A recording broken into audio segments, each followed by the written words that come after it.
Today on the Coaching Podcast, we have Jon Purpura in the house.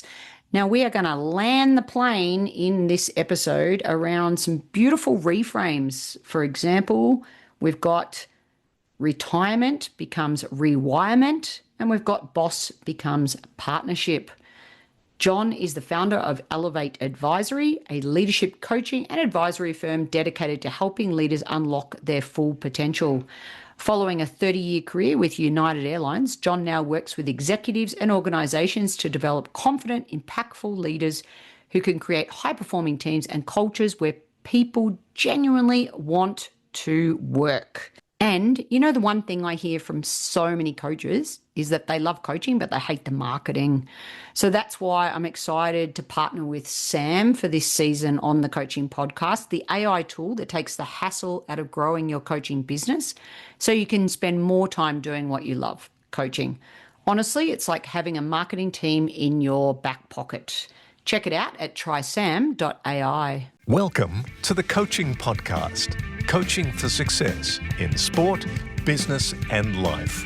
Your host is Emma Doyle, the energy and high performance under pressure coach who is a world leader in unleashing human potential.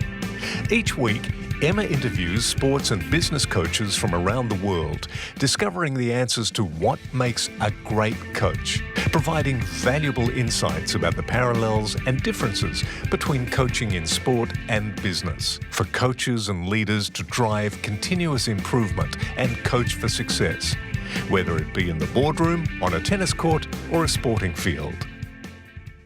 G'day everybody and welcome to another episode of the Coaching Podcast. Today I'm with Jon Purpura, who's in the house. He's a business coach, founder of Elevate Advisory and a leadership coaching firm unlocking a leader's full potential. So listen, Jon, I'm going to kick it off with a quote that you often say, I know, to your clients, and that is, the quality of our lives and leadership is determined by the quality of the questions we ask ourselves and others. So welcome to the show, and what does that quote mean to you? Thank you. First of all, really excited to be here. Appreciate the opportunity. I have found asking powerful questions becomes very liberating. From a self-awareness perspective, I think we learn a lot about asking the right questions, but also as a leader, right? That level of curiosity really opens up people's minds. You're able to connect a lot more effectively. It demonstrates that you actually have interest in someone when you're asking those right questions. And frankly, you know, as a coach, you want to bring the best out of people, right? So often folks aren't really aware of what their true ability is. And by asking those questions, the abilities begin to rise. And those folks become the person that they actually want to be, whether they're a leader or not. We coach both on the personal side and on the business side. Obviously, you're preaching to the choir with yes. that. And I want to pick up on something that always I'm curious about. You mentioned twice, you said the right questions. Yes. I'm wondering about questions. Let's go just a little deeper there straight away.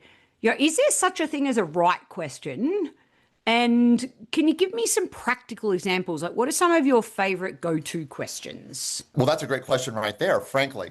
The right question, the first thing you have to do in order to ask the right questions, Emma, is you have to be a listener, right? Otherwise, oftentimes you're not going to be asking those most powerful questions. So, for example, I coach a lot of people who I see should have a tremendous amount of confidence, but they don't. And one of the things that's really important in coaching is to get people to be vulnerable. Because if they're not vulnerable during coaching, they're not going to get the most out of it, frankly. So where I see someone who's lacking confidence and I see all the reasons in the world why they should be the most confident person when they walk through the room, first thing I'll ask is, what are you afraid of? Right? Or if you're walking into a boardroom, because there was an executive at my prior company that I retired from a year and a half ago, who was afraid to walk into the boardroom to present to our CEO, our COO. Could be a very intimidating group. Frankly, that group is a group of high IQ and EQ, which makes that a little bit easier. And this person's response was, I'm being judged, right? They're tearing everything apart that I say, and they're looking for reasons for me to be wrong. Tell me why you feel that way. And after we dove into it a little bit more, this person realized this is all in my mind.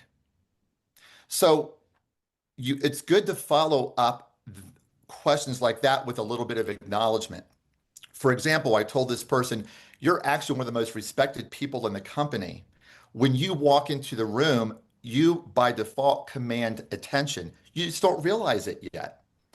So it's kind of seeing where they feel really uncomfortable, asking those questions to bring it out of them, and then providing a form of acknowledgement to begin building that confidence. Does that answer your question? It totally does. And there's some great, tangible, practical examples in there. And the other thing that's coming up for me is I call it kind of like an evidence list, right? A confidence trigger list.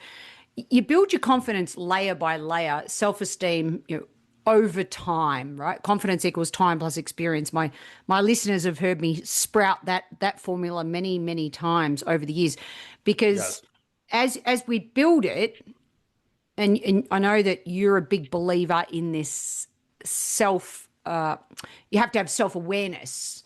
The more self-aware you are, then you can build it. And sometimes that comes internally and sometimes it comes externally, because I know you talk a lot about the impact of beginning with acknowledgement. So I'd love for you to just go a little deeper on that as it relates to the workplace.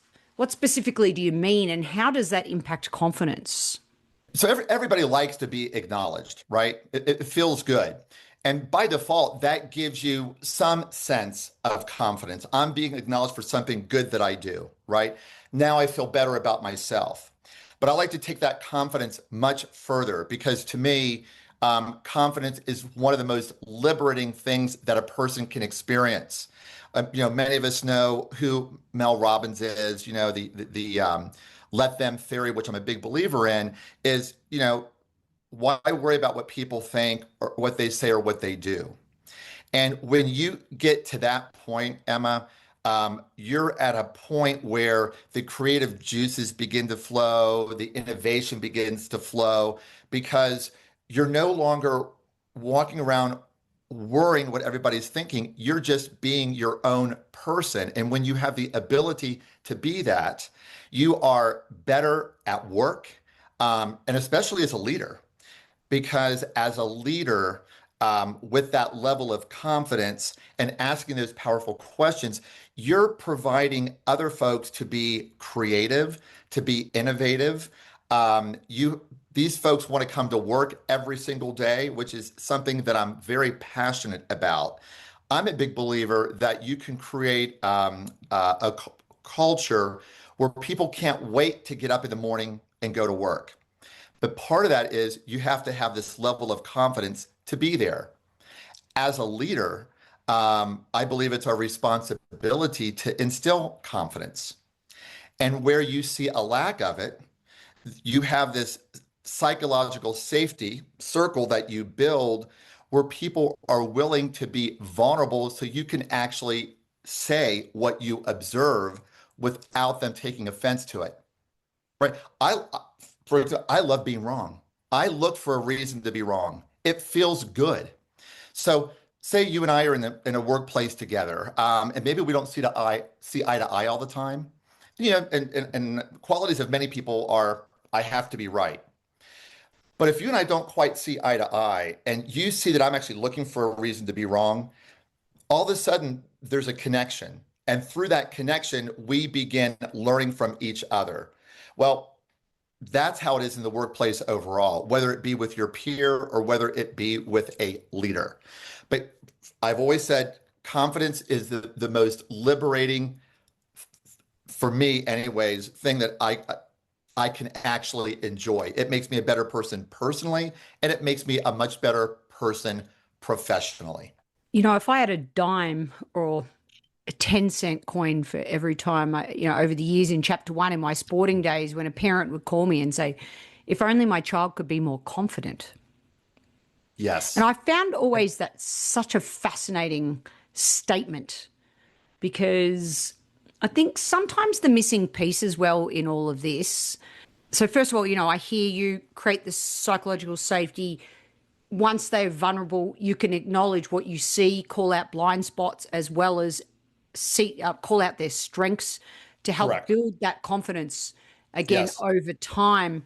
But it does fascinate me. They talk about it like it's a ball, like it's 1 minute you have confidence and the next minute you don't. Whereas it really is something that builds over time and experience. This is Repetition. repetition. Do the Repetition is key reps. to everything. Yeah. Anything that you do, it's repetition, right? I like to talk about the little saboteurs that show up, right? When you feel, I'm a believer in never complaining, because when you complain, you don't feel good, right? So, but we live in this environment where people are complaining all around us, or people are judging all around us. And so through repetition, as soon as that little saboteur of complaining or that little saboteur of judgment shows up, you immediately recognize it and you just like flick it off of your shoulder. It's all about repetition. And I tell people that, right? And a lot of people struggle through a lot of those things. I don't want to be judgy, but I'm still finding myself judgy. Just keep practicing it, and eventually it will show up immediately and you will get rid of it. Mm. Acknowledgement, acknowledgement, acknowledgement. So just I'm saying thank you for reiterating that because I think we're on the same page there. And okay, let's go back to something you said. The latest Gallup report is still showing that 31% of Americans are engaged in the workplace. So that's 69% of people driving to work not wanting to be there, Yes. or even in a hybrid world, remote world. You spoke about creating workplaces where people want to show up. So, John, in a world where the stats are against what you just said, how do leaders do this? So let me start with the person driving to the office, right? I don't like my job. How many times have you asked someone, what would make you happy? No one knows how to answer that question. What would make you happy at work? What does a happy workplace look like to you? I think the most important thing is to start there. What is going to make employees happy? And I'm going to give you a great example. At my ex-employer, I was a big believer in bringing not only my team in, but a few other teams would come in. And it wasn't, the leaders didn't speak. It was all of the sales folks that spoke. What do you think's working? What's not working? What would make you happier? What would be more efficient? The obligation that the leaders had was to follow up. Now, I couldn't guarantee taking a suggestion to someone who had the ability to make that change actually make it, but I could guarantee that I would go and lobby for them. And if I couldn't get done what they wanted, I always had the why behind it. And this is why. That builds a lot of credibility, and people say, okay, I get it, right? But my leader went to bat for me. My leader wants me to be happier, and my leader is listening. And so from a leadership perspective, I think it's the same thing. So many of us as leaders are stretched. We actually want to spend more time with our employees, but we don't. And for me, my goal was always to spend 40% of my time with my team, right? So checking in, we ended up going at one point remote, Emma. There was a long time where we were all in the office and I absolutely loved it. Nevertheless, always have scheduled meetings with my folks. It's just to check in. What's going on? What do I need to know? What can I actually do for you? So by essentially being a leader of empathy, being a leader of high EQ, where you may walk into a workplace where it's not the best culturally, I think if you, between the leaders and the employees, both, if both are working in parallel, then things are going to have a much better outcome. And that's one of the things that's really important as well as a leader is you're working as partners. I never liked the word boss, right? Nobody's working for me. As a matter of fact, I kind of said, I'm working for you. And back to that point of acknowledgement, one of the things I loved, I would hire people that were smarter than me. No problem, right? I look at it as just like the presidency, right? The president has a cabinet, and every person in the cabinet is an expert in something, and they're much smarter than the president. I would always tell leaders, think about yourself that way. As you're hiring people, you're hiring your cabinet, and all of them are smarter at something than you are. And then you create collaboration where each person on that team learns from each other. You see some of those teams where, and I think there are a lot of corporations out there that I will not name, but they encourage a form of competition between their peers. And a lot of these companies are very successful. But my question is, when you take a company like that, how much more successful could you be if you created a culture of collaboration versus a culture of competition? And I'm not judging, I'm just curious. Well, curiosity being the superpower of the modern leader. Absolutely, Exactly. 100% about it. So there's lots of cool things in there. Let's go back to the importance of telling the why. Mm, Why are you a coach? great question. It started during COVID. I was doing it naturally beforehand without the education in coaching. And when COVID hit, what I noticed, Emma, is everyone's confidence went through the floor, just dropped. Everybody had to be on every call, whether it was relevant or not. And it saddened me. And so I said, you know what? How do you take advantage of this situation? We're in the middle of COVID. I'm going to do something different. What's that going to be? And I had two friends who have very, very successful executive coaching businesses. And for years, they told me I should be a coach. So I decided to go to CTI and get my certification and become a coach. And at the time, I was studying. Our chief learning officer was very supportive and kind of helped me meet some people that I could coach and work with her team as well.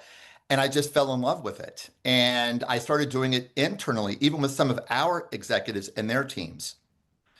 And frankly, it got to the point, Emma, where I found myself enjoying the coaching more than my day-to-day role. And I was in a very fortunate position where I could retire from that role and do my own thing. And that's what I'm doing. And the biggest benefit of it is the impact you have on people. What I get to do full time is make an impact on people. And not just one person, right? That person could be a leader of a large organization, and that impact trickles down. So it becomes impacting hundreds or thousands of people as a result. And there is nothing more rewarding than that. And when we spoke off air, you even had a beautiful reframe of retirement. Oh, yeah. You use the word, I mean, let's be honest, you use the word retirement, but you're far from retired. Right. It's rewirement is, Yeah. I'm a big believer that the older you get, life can actually get better. And I'll give you a few examples.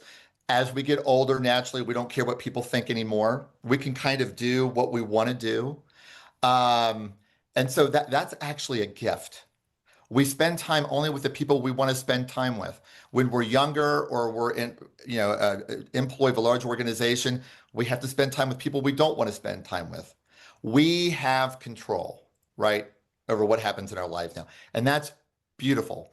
And by default, that puts us into a more positive frame of mind. So we actually become healthier, right? We have more time to exercise. We have more time to study nutrition. And then we have time to make more of a positive impact on people. So as a result, you feel better than you've ever felt. So here in my decade now, right? I'm in my 60s and I feel better than I ever did, right? Better than I did in my 20s.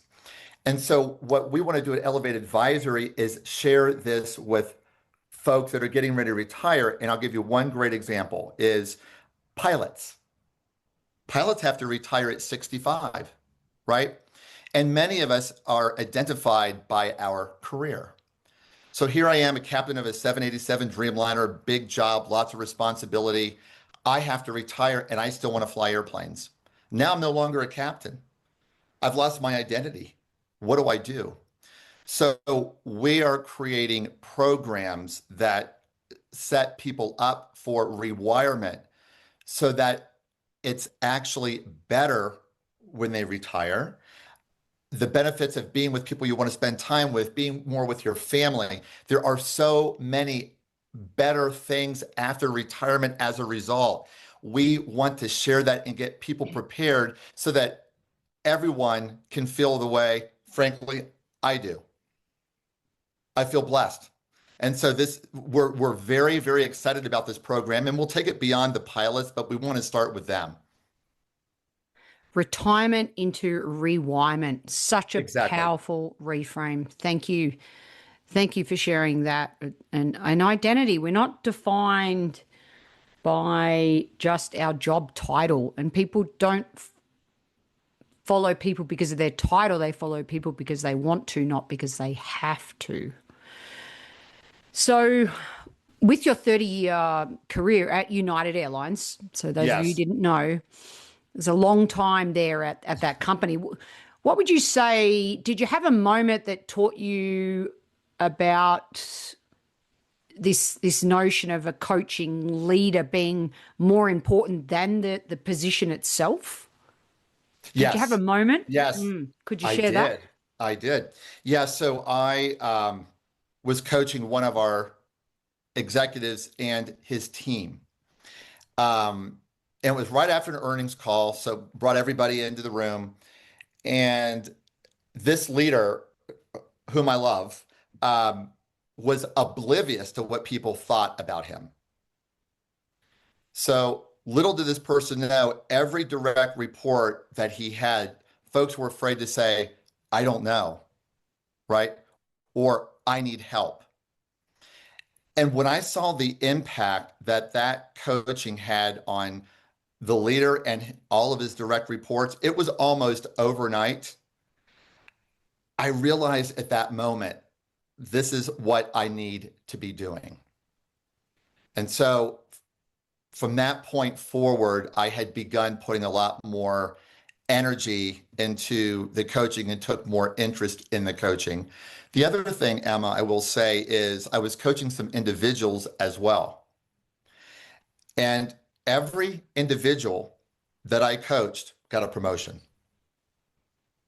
And I will tell you, a lot of it was them realizing that they should be confident when they walk through the room, right?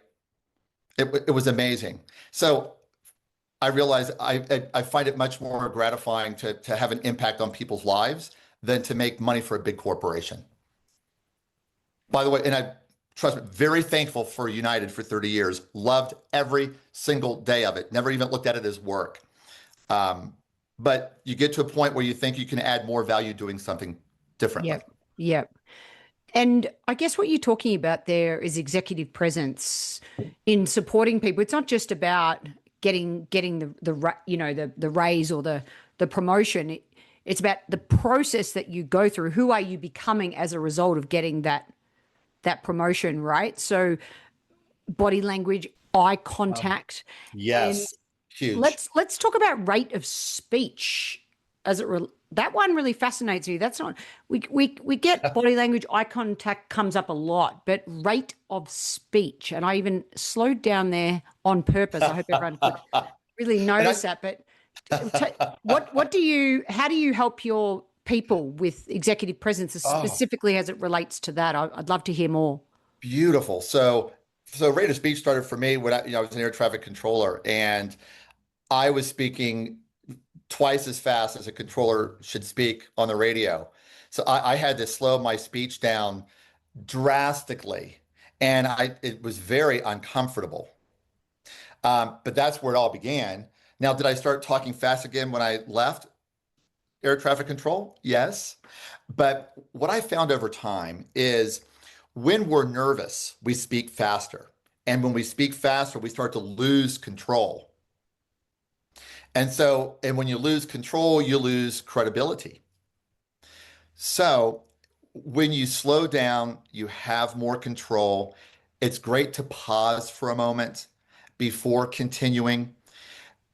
From an executive presence perspective, that really works well. People tend to listen more when you speak more slowly and you articulate. You have more control, and there's a level of confidence associated with that as well. So, one is rate of speech. You mentioned eye contact. How many people do you know that cannot look at you in the eye when they're speaking to you? And how does that make you feel? What do you think? I think not trustworthy. Maybe I'm not so important, right? And many times we've spoken to people the entire time they're looking around. I called an executive out in the entertainment industry. This person's a talent agent. Met him the first time, wanted to network. It was important for networking because there was a period of time at United where I was in entertainment and media. And the whole time this guy's looking around, but had a lot of great things to say. The next thing you know, we happen to be in London together. We're on the same flight from London back to Los Angeles. We're standing in line to board the flight. This person starts talking to me again, looking all over the place. And I said, stop. From this point forward, I want you to look at me in the eyes when you're talking to me. Do not look anywhere else. And I said, you do this with everybody. I said, you have so much to offer. If you start looking at people in the eyes, your life is going to change overnight. Trust me. A week later, he calls and he says, I have looked at everybody in the eyes since we had that conversation at Heathrow Airport. And he said, my life's different. When you look at people in the eyes, or when you're speaking to them, don't look anywhere else. I think President Clinton was very, very good at that. He had the ability of making the person he was speaking to the only person in the room. That is my objective every single day with every single person. And that is one of the things that I like to coach, because you end up opening doors as a result. You actually stand out from many others, which is very difficult to do these days, right? To be somebody a little bit different, who stands out a little bit more. That is one way to do it. Body language is also very important. If you see somebody on stage who's kind of slumped over and just kind of reading, you tune out. But somebody who's standing straight up and looking at the audience and making connections with people, right? Those are the people you're going to listen to, even if they don't have the most interesting thing to present. Even if I've got a room of 150 people, my eye contact is it's very precise and intentional. Yes. And I'll just pick a handful of people as I scan the room. Yes. And I'm burning their eyes and they don't, it encourages them to reciprocate, doesn't it? It does. Even with a large room, you just pick, keep picking out people. It's great advice. It's sometimes underestimated. And as you know, simplicity is so important in leadership these days. All right, now's a good time to ask you our holy grail question of coaching in 1 to a maximum of 3 words. What do you think makes a great coach? One who brings the best out of people. Someone who can bring out the best in others. Right. So it's the underlying abilities. People don't truly know what their abilities are. You help them maximize the abilities, right? And by maximizing those abilities, they make an impact. A great coach, Emma, there's so many ways to answer this, but I want to keep this simple, is a great coach is one who brings the abilities out in a leader to have a tremendous amount of positive impact on a lot of people. Positivity. Well, that's, we talk about, if we think about what are some of our assets, right? I'm a big believer in capitalizing on your assets. One for me has been positivity, and I don't know where I got it. My mother passed away when I was 7, but I was told she was very positive. My father was. But I realized in 2nd grade, standing outside of Mrs. Peters' class, that I had control over my life in second grade. And I realized that how important positivity was even back then. I mean, I can't believe it. I don't know how it happened. And I have been positive throughout my entire life, right? And things haven't always gone my way.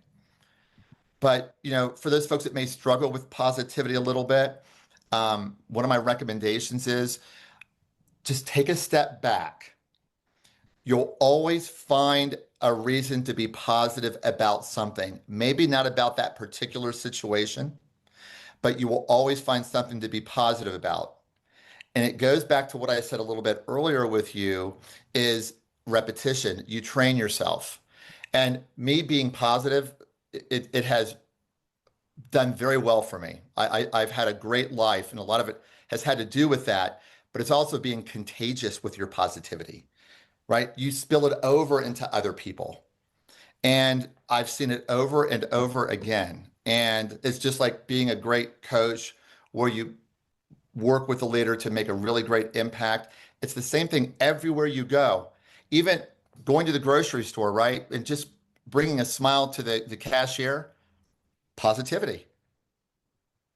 I mean, that's the other thing. We talk about body language, smiling, huge, right? It's huge and it feels good and people smile back most of the time and they feel great with it. I always say when you leave your house, you're on stage. The second you walk out the door, just imagine the paparazzi everywhere, right? Well, just watching everything you do, the way you stand, the way you walk, your facial expressions, the way you speak. And people notice all of this, and that can be contagious as well. So from a positivity perspective, I think it's my duty to be contagious. Absolutely, it is.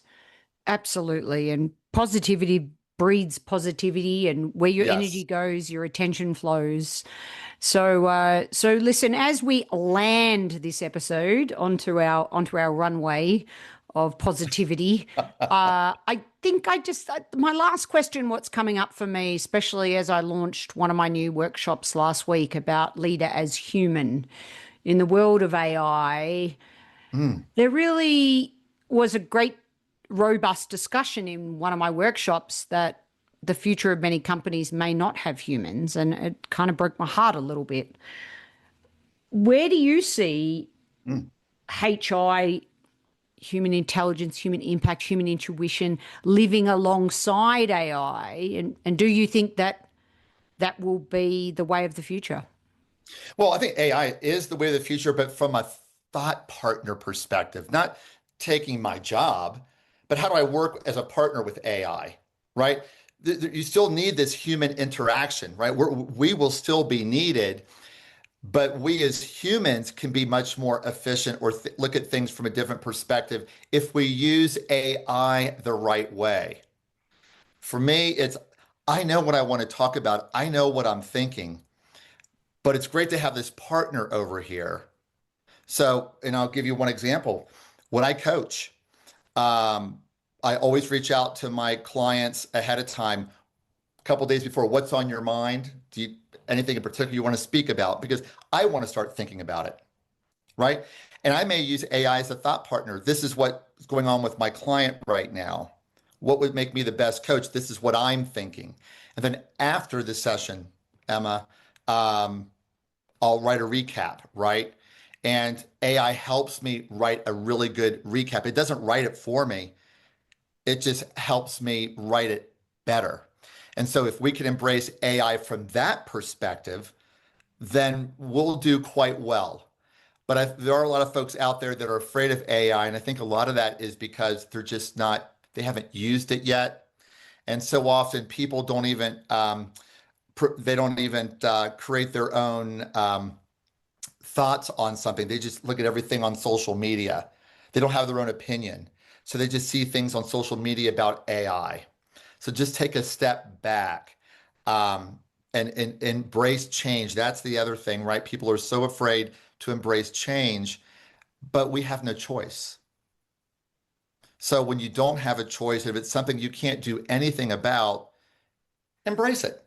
Don't complain about it. That's not going to do you any good. Embrace change. It feels great. And then life's actually more exciting It's like Groundhog Day if everything's the same all the time. Yep. Second human need is uncertainty.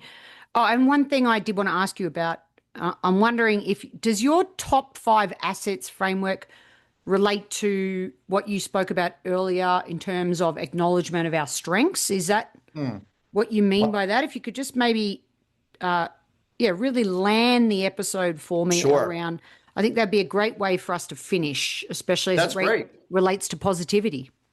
So for me, 5 top assets, relationship building. I am completely a relationship guy and a networker, and I love every single minute of it.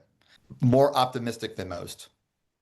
I like to say realistically optimistic instead of overly optimistic. Curiosity. Love asking questions.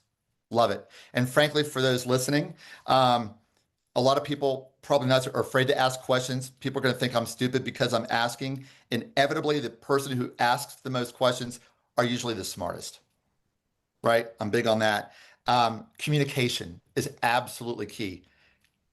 Keep people aware of what's going on. You don't want people to guess, right? And then lastly is developing other folks, development, leadership development or personal development. And more than anything, developing that confidence in someone. Absolutely. Those would be the 5. Love it. Top 5 asset framework for you all to reflect on. Please learn more at elevateadvisoryinc.com. Well, I tell you what, I've really enjoyed being your co-pilot today as we rewired retirement. We reframed boss into partner. We put on our IQ and our EQ hat so that we could be a better listener. Be there for your team 40% of the time. Make the time. Maximize the abilities to bring out the best with positivity. See more in them. And slow down that rate of speech with eye contact. And did everyone hear that beautiful laugh? That is the smile that Jon exudes. And right back at you, because we're matching and mirroring each other right here, right now. Jon, thank you so much for being on the Coaching Podcast. Thank you very much, Emma. It was a real pleasure. Absolute pleasure, everybody. And we really appreciate your time. So thank you for listening. And if you enjoyed this episode, please remember to give it a rating and a review on your podcast listening device. Thanks for listening.